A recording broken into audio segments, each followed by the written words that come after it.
Well, this week for our Arts and Culture feature on Thoroughfare, we get to double your pleasure. That is, I get to feature two radio plays, one of them presented by Morpheus Theatre, and that is in Calgary, presenting Joe Landry's adaptation of It's a Wonderful Life, the story you may know from Frank Capra's amazing film from 1946, starring James Stewart. In addition to that, the Capital Players are presenting It's a Wonderful Christmas Carol, a hilarious haphazard retelling of a holiday classic that is being presented at Edmonton's Christmas Market at Fort Edmonton Park at the Capital Theatre over successive weekends. Now, it is my pleasure to bring to our radio stage Davina Stewart, who's acting in It's a Wonderful Christmas Carol, and director from Morpheus Theatre, Wayne Hunter. I watched the movie last night, Frank Capra movie, It's a Wonderful Life. And George Bailey, of course, is the protagonist. And, well, he suffers from a dream that evaporates in Bedford Falls. First of all, Wayne, you're directing the play. Can you tell us what the play is? Just give us an overview of what the play is about. The play is It's a Wonderful Life, a live radio play. Mm-hmm. So it's, on one hand, the story of It's a Wonderful Life, which people are very familiar with. On the other hand, the audiences are coming in to be part of a studio audience seeing a live radio play. So they're also experiencing the show within a show, the activity in the station that happens when the people are not on the mic. And people can see the things like Foley happening in real time, like the sound effects? Okay. Exactly, yeah. And do you stay fairly tight to the script, the story that is told in the film? Well, yes, the author based his work on the original story in the film. Anyone who's seen the film will almost be able to quote some of the lines because they are very true to the script. So Davina, well, speaking of sticking with the script, you're working with your small company to inject a little spirit of the season into our lives with a wonderful Christmas Carol. Is it a mashup? Is that the best way to describe it? That's how we've approached it. It's very similar to what Wayne was describing. It's a Wonderful Life. Ours is a radio play. We do the sound effects live, and we have a musician that's live doing the show as well. So it's the same magic idea of that this production is going out over the ether, and people are listening to it in their homes. And so we ask the audience to participate in their cheers and reactions and maybe some boos a little bit to Scrooge, because ours is, we make the joke that it's, yes, there is a Santa Claus, Merry Christmas, Peanuts special, It's a Wonderful Life, Christmas Carol, Hallmark Muppet movie, all kind of put into one story, because so many people know the story already and know the key moments, and it's the same in It's a Wonderful Life. There's just some beautiful moments that you have to sort of connect with as performers, and the audience also does as well, because they're just magic moments when people realize, what the stories are about, the stories of redemption, really. Yeah, iconic stories, to say the least. And not to be too self-referential here, but what is it about the magic of radio that appeals to you? And I'll put that to both of you.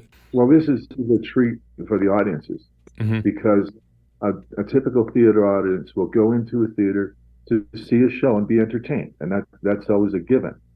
But with the radio show, and in 2023, people are not used to seeing radio shows or hearing radio shows. And so the fact they can come into the theater, become part of the audience, and see the behind the scenes while enjoying the story that's being told, it's a hybrid. And it makes it interesting to produce it and to stage it. It also gives the audience a totally different experience. So I want to elaborate just for 1 second, Wayne, on the interesting to produce. That's what I heard you say. As a director, how did you approach this play? Actually, in layers. Because the first thing we needed to do was when we cast it, we had to look for actors. We not only could do a voice, but were able to create different voices, or at least willing to stretch and develop different voices. Then when we went into the rehearsal hall, we did work on backstories and developing those characters, developing those voices.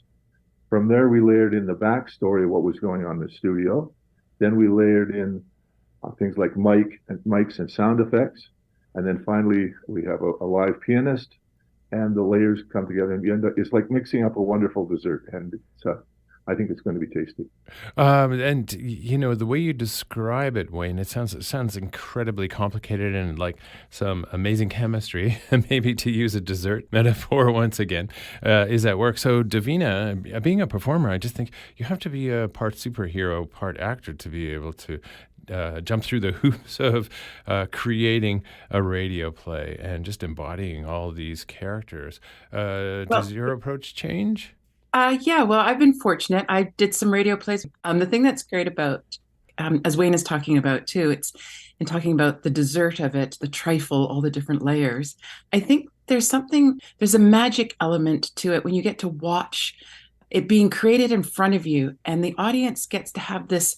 They get to use their imagination in a way that they don't normally get to when they're watching a live play. The thing with the radio plays, the scripts are there, the sound effects are being created, the sparks are happening with the audience. And so when they get to hear the sounds that are being made with the sound effects, what's exciting is that they may see a box of cornstarch that's all taped up and someone's squeezing it, and that's the sound of someone walking in the snow. And they see it, and then they realize that's what they're hearing because someone says they're doing that. And then it's the magic of, oh, in my mind, I'm seeing something else now than what I'm actually seeing in front of me. So I think it really calls upon the audience to see the world in a different way.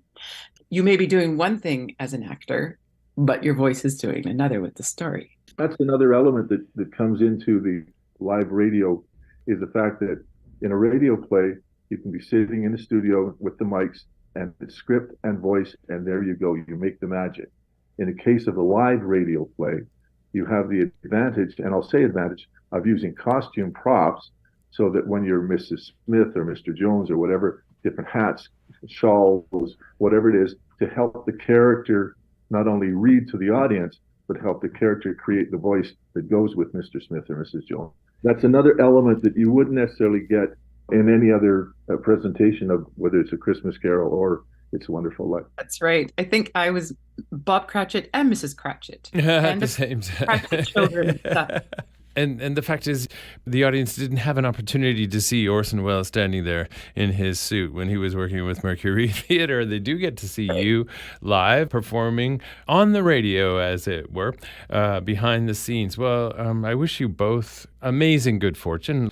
So Morpheus Theatre will definitely watch for It's a Wonderful Life, and then Davina, your cast down at Fort Edmonton Park playing this weekend, and then the 16th to 17th. So if you want to see behind the curtain of what it is to make the magic of live radio and learn that there are more things you can do with cornstarch than make shortbread cookies, don't miss either of these productions. It's a Wonderful Life, a live radio play presented by Morpheus Theatre, and of course, It's a Wonderful Christmas Carol. Would like to thank you both.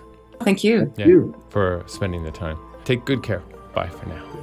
Catch It's a Wonderful Christmas Carol that takes place at Edmonton's Christmas Market in Fort Edmonton Park at the Capitol Theatre. Shows December 9th and 10th and December 16th and 17th. Tickets available from showpass.com. Just follow the link to It's a Wonderful Christmas Carol. In the case of It's a Wonderful Life, it's being presented by Morpheus Theatre. You can find more information at their website, morpheustheatre.ca. The play runs December 8th to 16th at the Pump House Theatre.